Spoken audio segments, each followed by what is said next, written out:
Every time I take a sip of that dark aromatic elixir known as coffee, it's like I'm signing a pact with a highly caffeinated devil. You see, coffee and I have a complicated relationship. I adore the taste, the smell, the warmth. It's a love affair brewed in a cup. However, whenever I drink coffee, I know deep down in my jittery little soul that I have to avoid making any significant decisions. Why? Because coffee has this sneaky way of turning me into a decision-making disaster.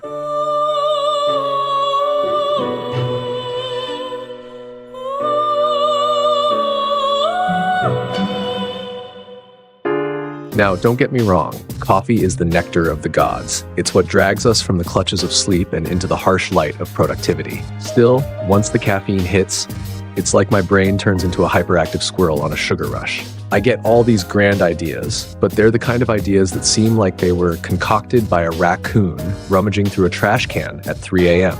Utterly ridiculous in the light of day. When I'm caffeinated, I'm convinced that I can take on the world. Suddenly, investing in that questionable crypto coin or starting a llama farm in my backyard seems like the best ideas ever. My brain goes from zero to let's buy a unicycle and learn to juggle in about 2.5 seconds. And then as the coffee wears off, reality sets in. The fog lifts, and I'm left wondering why on earth I thought it was a good idea to send an email to my boss suggesting Casual Wednesdays be renamed to Wacky Hat Day. You know what I mean, right? That collective experience we share. The group of misfits who thrive on coffee but suffer from its impulsive side effects. Coffee, my dear friends, is a double-edged sword. It's the magical potion that fuels our productivity, but it also turns us into overconfident maniacs who think they're invincible. It's like putting a hyperactive toddler behind the wheel of a sports car. You just know there's going to be a crash. I've learned the hard way that coffee-induced decisions are about as reliable as a weather forecast in the middle of a hurricane. You think you've got everything under control, but then the caffeine ebbs away and you're left staring at the aftermath of your poor judgment and wondering what went wrong. It's like waking up from a dream where you were a superhero, only to find out that you're actually just a guy wearing his underwear outside his pants. You know that saying, everything in moderation?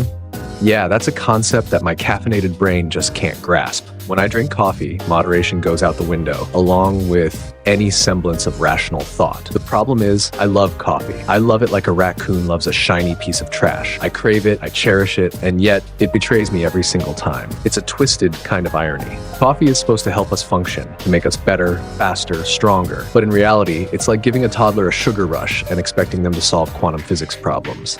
The caffeine buzz makes us feel like we can conquer the world, but it also makes us think that buying a flamethrower to toast marshmallows is a perfectly sane idea. So let's acknowledge this shared experience. We know the dangers that lurk within that delightful cup, and yet we can't help but dive in headfirst every morning. It's a love-hate relationship, a beautiful disaster, and we wouldn't have it any other way. The next time you see someone staring blankly at their computer screen with a coffee cup in hand, give them a nod of understanding. They're probably in the midst of a caffeine-fueled crisis, debating whether or not to order a year's supply of inflatable pool toys. They're one of us, the coffee drinkers who know all too well the perils of making decisions under the influence of that potent brew. In the end, we keep drinking coffee because, despite its tendency to lead us astray, it's also the fuel that keeps us going. We just have to remember to avoid making any life-altering choices until the caffeine wears off. Perhaps we'll learn to embrace the chaos that comes with our beloved coffee, knowing that every sip brings us one step closer to both brilliance and absurdity.